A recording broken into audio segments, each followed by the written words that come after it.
Torched by the power of history, shaped by the water that runs through its space, good places untouched by the present, and every corner stands another wonder.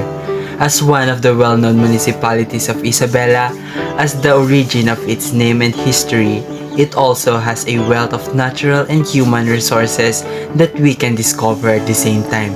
It is called the Queen Town of Isabela and the hometown of Yogads. Let's take a tour and learn about the vast, beautiful, and historic municipality of Echague, Isabela. As a landlocked and classified as first-class municipality, Echague has a total land area of 68,080 hectares or 680.80 square kilometers, with 64 barangays representing 6.38 of the total 10,664.56 square kilometers land area of the province of Isabela. The present area includes the area under boundary dispute with the municipality of San Guillermo, considering that the said boundary dispute has not been resolved. The largest barangay in terms of land area is San Miguel, occupying an area of 22,689.61 hectares, representing 33.33%, which is almost one-third of the total area of the municipality. Echague is located at the southern portion of the province of Isabela. It is 60 kilometers away from the Ilagan, the capital town of Isabela, and 140 kilometers away from Tuguegarao, the regional center of Region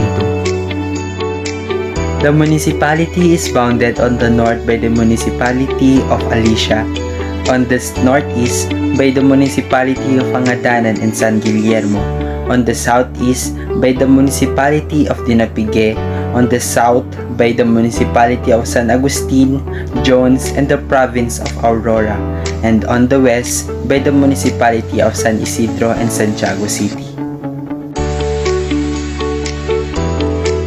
Echague, before it became now as a municipality and a province of Isabela, it has a history with the Roman Catholic clergy.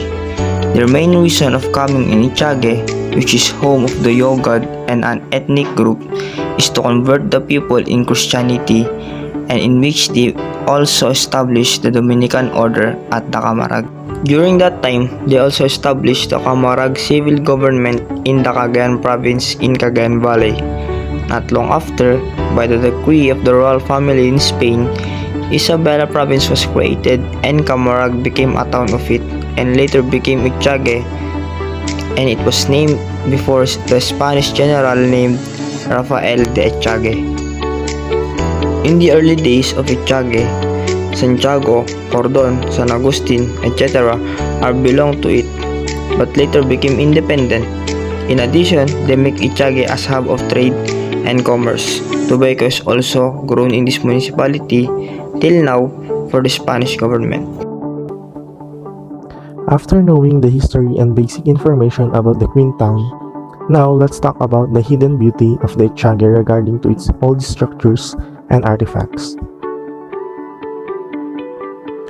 Old ruins of St. Joseph the Worker. Father Pedro Salgano, the Dominican writer, in Volume 1 of his Cagayan Valley and Eastern Cordillera, wrote that Echague town in Isabela used to be called Camarag, the name of a big tree then common in the place. The city was founded in 752 and ecclesiastically placed under the patronage of St. Joseph on May 12, 753. In 1785, the commander of the military fort of Carid, with the consent of the Dominican missionaries, forcibly moved to the town site of Camarag, from the present poblacion of Echague town in Carulay, to the banks of the Ganano River in the present barangay Camarag in San Isidro town, and built a church made of stone and mortar. On May 4, 1863, Camarag was transferred for the third time from Ganano back to the old site along the banks of the Cagayan River. Camarag was renamed to Echague to honor the incumbent Governor General in 1862 to 1865.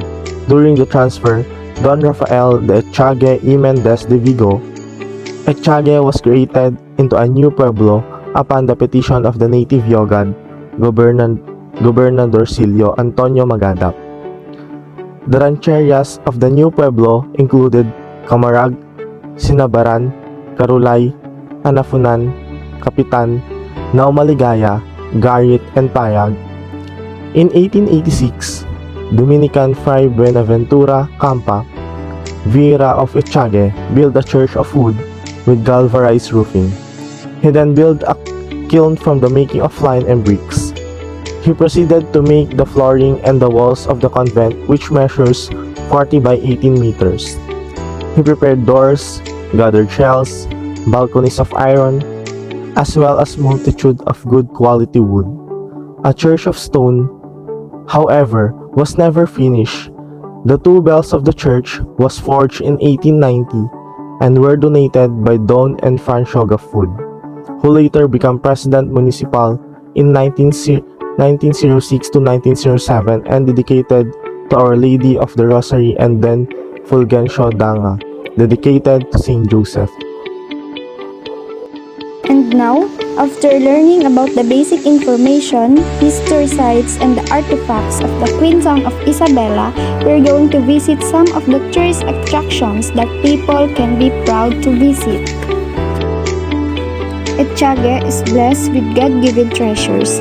In Barangay San Miguel is the den of the rich and diverse ecosystem. These natural resources are something to be proud of.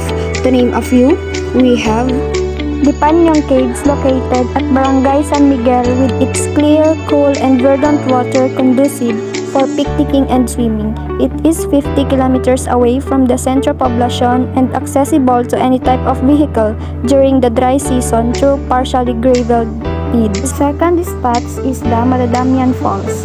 It is known for its mighty waterfalls and several pools of clear water as it flows downstream, forming rapids that are enjoyable for boating and floating. The waterfalls offer more natural attractions that are pleasing to human life.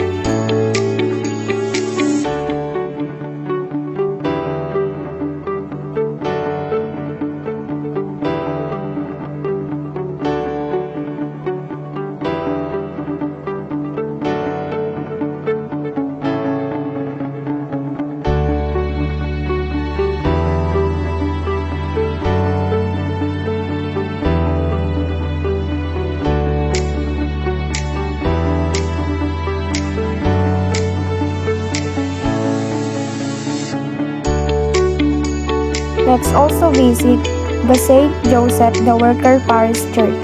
A small church was built for St. Joseph the Worker.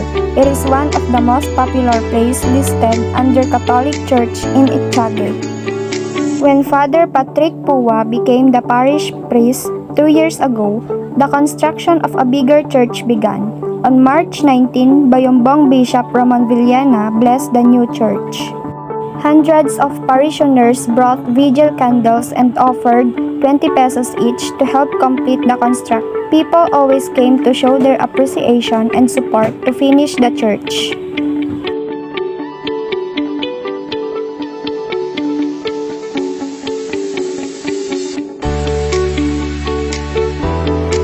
The municipality is also rich in mineral resources like gold, silver, copper, marbles, and other resources including sand and gravel.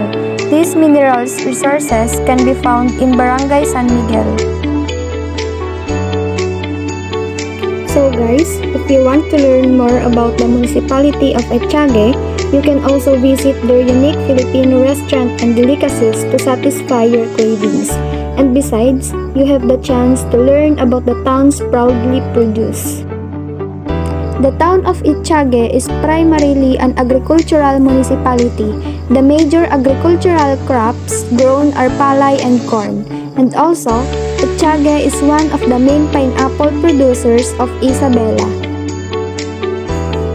Echague is popular for its cacao, raw honey, milk candy, organic produce, canned kambing dishes, mango vinegar, litoko, longganisa, and the famous bibingka of Ipil. You can find tinubong in Echague, Isabela, and this rice cake used to be familiar delicacy served during Holy Week when one avoids meat and some go on fasting. Tinubong is spooned inside bamboo poles and cooked over coals. What you get is a smoky sweet rice cake bursting with coconut flavors.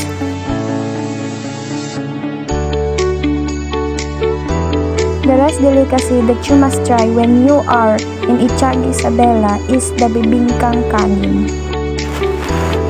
Bibingkang kanin is dense and made with pure malagkit, topped with a delicious layer of latik or the reduced coconut milk. This delicacy from Maria's native bibingka is based on a family recipe from the 1970s.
Now let's see the beauty and wonders and history of the festivals from the Queen Town.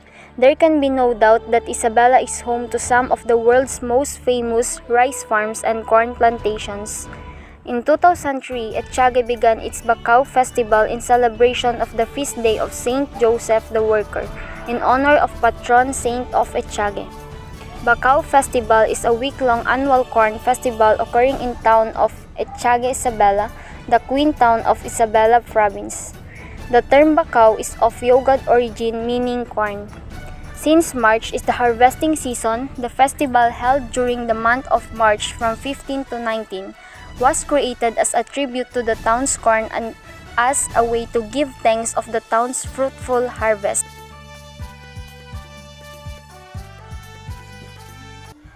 Next, we have Mengal Festival. Mengal is a general term used to describe a clever warrior of a tribe who advances a struggle for freedom. Mengal Festival is a month-long celebration of Echague's culture, history, cuisine, beauty, and hospitality. It's indeed an Oktoberfest the Echagueños way.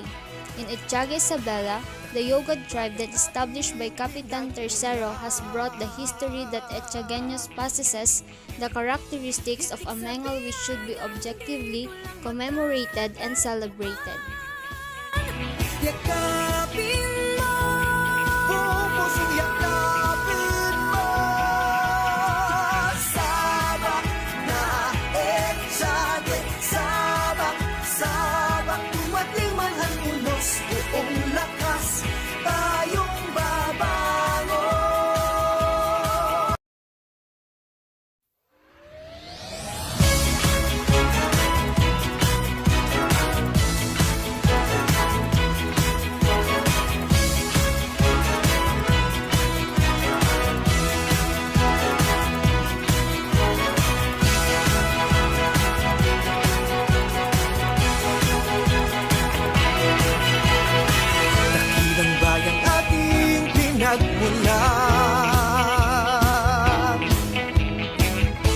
Hitik sa biyayang dito lang matatagpuan.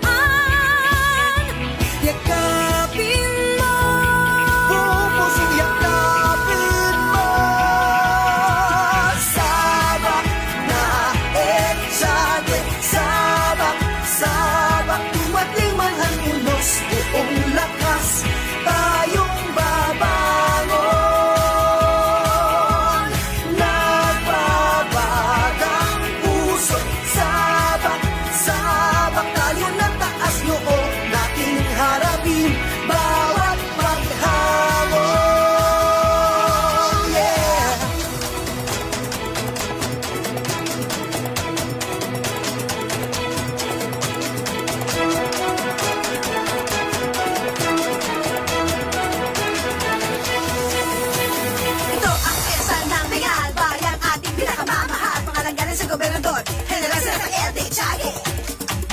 paggalang